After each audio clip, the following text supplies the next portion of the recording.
तो हमने James Maxwell की बात कर ली और अभी हम आगे बढ़ रहे हैं। Wave nature of electromagnetic radiation का ही टॉपिक है, लेकिन उसके पहले हमें समझना पड़ेगा इलेक्ट्रोमैग्नेटिक रेडिएशंस की properties. So James Maxwell was again the first to reveal that light waves are associated with oscillating electrical and magnetic character। मतलब उन्होंने क्या बताया, वो बता रहे हैं कि लाइट का कुछ ना कुछ रिलेशन है इलेक्ट्रिक और मैग्नेटिक फील्ड के साथ। तो सबसे पहले ये जो लाइट है, ये लाइट क्या है, हमारी इलेक्ट्रोमैग्नेटिक रेडिएशन ही है। तो टेक्स्ट में आपको यहाँ पे लिखा गया है इलेक्ट्रोमैग्नेटिक रेडिएशन, मैंने यहाँ पे लाइट लिखा है क्योंकि अभी हम लाइट के बारे में ही बात कर रहे हैं। So now I am moving with electromagnetic radiation. So उसकी प्रॉपर्टीज एक चल के एक हम देखते हैं कि इलेक्ट्रोमैग्नेटिक रेडिएशंस की प्रॉपर्टीज क्या है। पॉइंट नंबर 1, प्लीज आप सबका फोकस स्क्रीन पे रहना चाहिए। अब देखिए, ये है direction of propagation of light.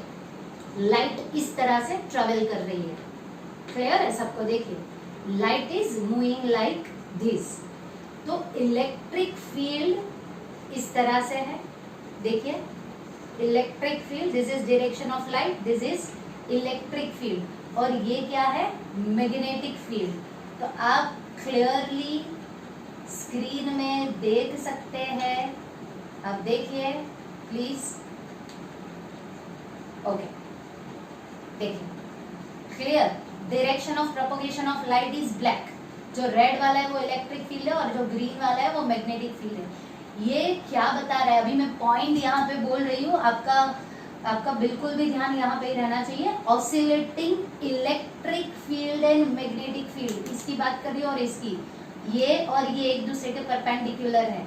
Red and green मतलब electric field and magnetic field are perpendicular to each other, and also what is perpendicular, direction of propagation of light. तो आप देख सकते हैं तीन एक दूसरे के परपेंडिकुलर है। मतलब ये जो EMR, ये जो लाइट है, ये जो इलेक्ट्रोमैग्नेटिक रेडिएशन है, ये इलेक्ट्रिक फील्ड के ऊपर भी डिपेंड कर रहा है और मैग्नेटिक फील्ड के ऊपर भी डिपेंड कर रहा है। तो ये था पॉइंट नंबर 1 जो प्रॉपर्टीज में हमने डिस्कस किया। आप लोगों को बहुत ही क्लियरली टेक्स्ट में भी दिखाया है, इसके साथ एक वीडियो पोस्ट कर रही हूँ, वो भी आपको बहुत ही क्लैरिटी देगा। सो now I move with point number 2, that is, ये तो आपको क्लियर हो गया that all three are perpendicular to each other. Now when I am talking about electromagnetic radiation, when I am talking about light, sound waves and water waves require medium. Sound को कोई medium चाहिए, water को भी medium चाहिए, but here electromagnetic radiation do not require any medium. आपको मालूम है sound waves के लिए एयर का मीडियम जरूरी रहता है, वाटर वेव्स के लिए वाटर का मीडियम जरूरी रहता है।